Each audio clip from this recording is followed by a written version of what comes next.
स्वागत है आप सभी का advocate chamber for legal help में। और आज हमारे साथ कानूनी चर्चा के लिए मौजूद हैं एडवोकेट राजीव कुमार शुक्ला जी। सर, सबसे पहले हम आपका स्वागत करना चाहेंगे। धन्यवाद। सर, आज हम अपने दर्शकों को बताना चाहते हैं कि घरेलू हिंसा का केस किन परिस्थितियों में दायर किया जा सकता है और कौन कौन इसे दायर कर सकता है। आप एक महिला हैं, आपको अच्छी तरह से पता है घरेलू हिंसा केस कैसे दायर करते हैं, तो मैं चाहूंगा आप ही बताएं कि घरेलू हिंसा का केस कौन सी धारा में दायर करते हैं और जब दायर करते हैं तो उसके बाद क्या होता है, वो जवाब हम देंगे पति की तरफ से। देखिए, सबसे पहले जब घरेलू हिंसा का केस दायर किया जाता है तो वो सिर्फ महिला के द्वारा ही दायर किया जाता है और घरेलू हिंसा के अंतर्गत वो सभी महिलाएं आती हैं जो उस घर में पुरुष से रक्त संबंधित हैं, जैसे कि बेटी या पत्नी, कोई भी स्त्री जो इस तरह से घर में प्रताड़ित की जाती है मानसिक, शारीरिक या आर्थिक रूप से, तो वो घरेलू हिंसा का केस न्यायालय में दायर कर सकती है, सिर्फ पुरुष जनों के ही खिलाफ।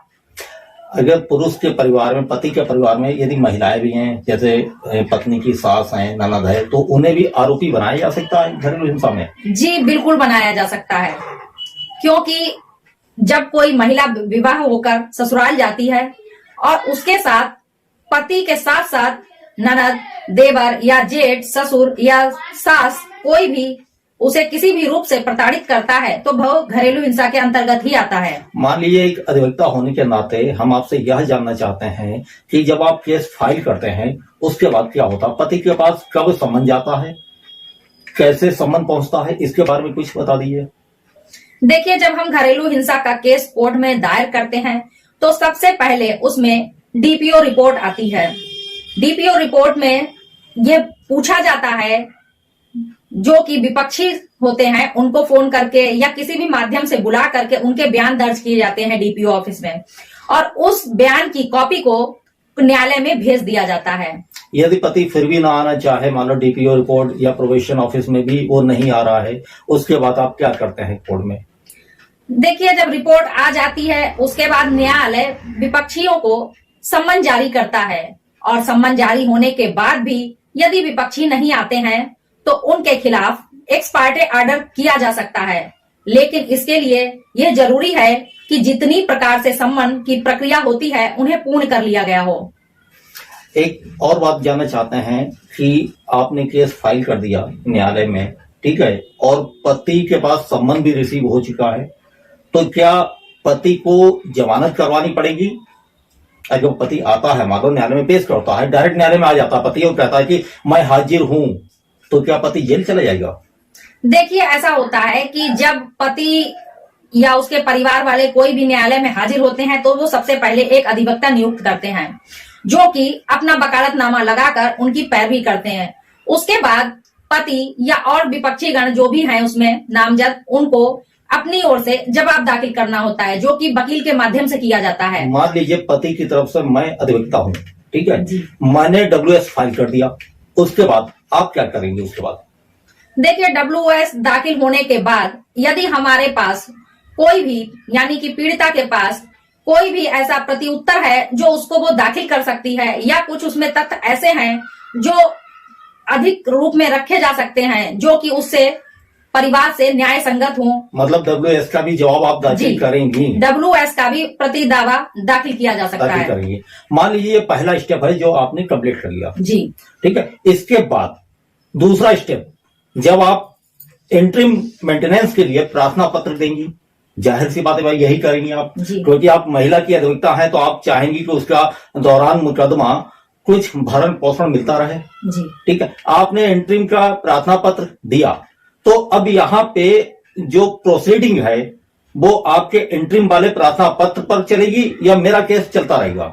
देखिए, ऐसा होता है जब इंटरिम का प्रार्थना पत्र दिया जाता है तो उसकी सुनवाई पहले होती है और उस बात को रोक दिया जाता है और इंटरिम में प्रतिवाद मांगा जाता है, यानी कि विपक्षी की ओर से WS दाखिल करना होता है, और जब वो WS दाखिल करता है तो उसी के आधार पर आगे कार्रवाई बढ़ती है, और यदि वो WS दाखिल नहीं करता है तो भरण पोषण यानी कि इंटरिम मेंटेनेंस बांध दिया जाता है। ये इंटरिम जो मेंटेनेंस बांधा जाता है ये न्यायालय के और जज के विवेक के आधार पे ही बन सकता है। जी जाहिर सी बात। बिल्कुल बिल्कुल। चलिए आपका ये दूसरा स्टेप भी पूरा हो जाता है, ठीक है।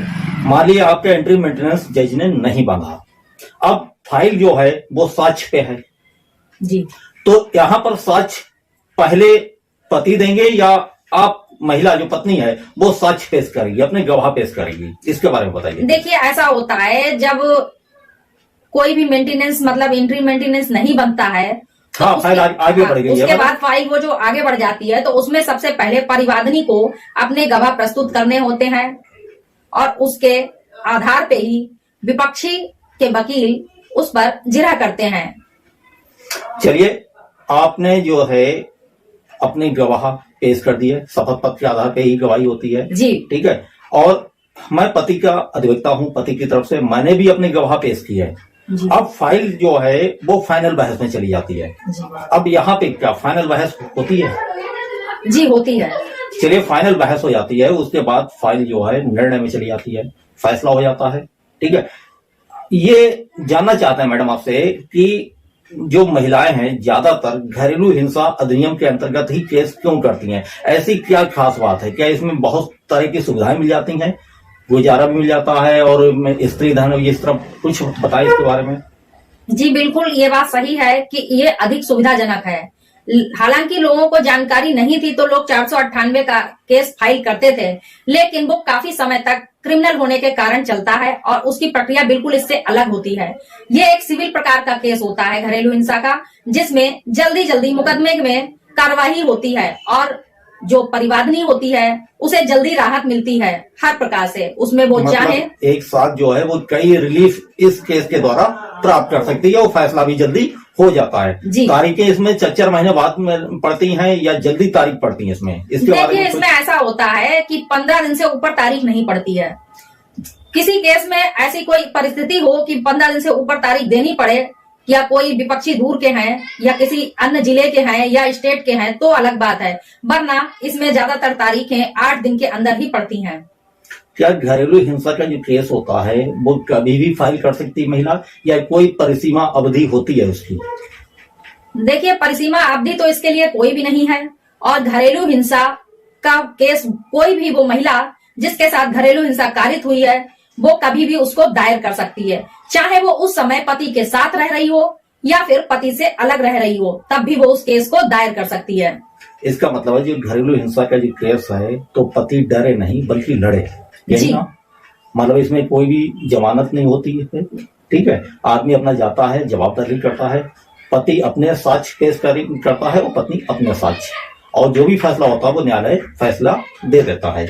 यही कहने का मतलब यही है ना आपके? जी बिल्कुल, इसमें कोई घबराने की कोई ऐसी बात नहीं है, क्योंकि इसमें ना तो जेल जाता है पति या उसके परिवार वाले और ना ही उसे किसी प्रकार की सजा होती है। हाँ, ये जरूर हो सकता है कि अगर पति हाजिर नहीं होता है तो एक्स पार्टे ऑर्डर होने के बाद उसमें जो भी उसने अनुतोष मांगा हो, वादनी ने यानी कि पीड़िता ने जो भी अनुतोष मांगा हो वो उसका बांध दिया जाता है, और अगर पति नहीं देता है तो उसके बाद न्यायालय को कुर्की आदि करने का भी शक्ति है। उसके लिए अलग से केस डालना पड़ेगा? जी बिल्कुल। ये तो केस का फैसला हो जाता है, उसके बाद जो भी मान लो पति ने गुजारा भत्ता नहीं दे रहा है, मान लो वो नहीं दिया है, उसके बाद आप अलग से केस डालेंगे ना वसूली के लिए? जी बिल्कुल, उसके लिए उसकी वसूली बंधने के बाद में वसूली के लिए अलग से केस डालना पड़ता है और उसमें न्यायालय को सिविल केस की तरह ही सिविल की सारी शक्तियां प्राप्त होती हैं। तो आज आपने बहुत अच्छी तरह घरेलू हिंसा के केस के बारे में बताया, कुछ नॉलेज मुझे भी मिली है आपके द्वारा, हम आपके भी बहुत आभारी हैं। हम जल्द वापस आएंगे ऐसी ही किसी जानकारी के साथ, तब तक के लिए नमस्कार।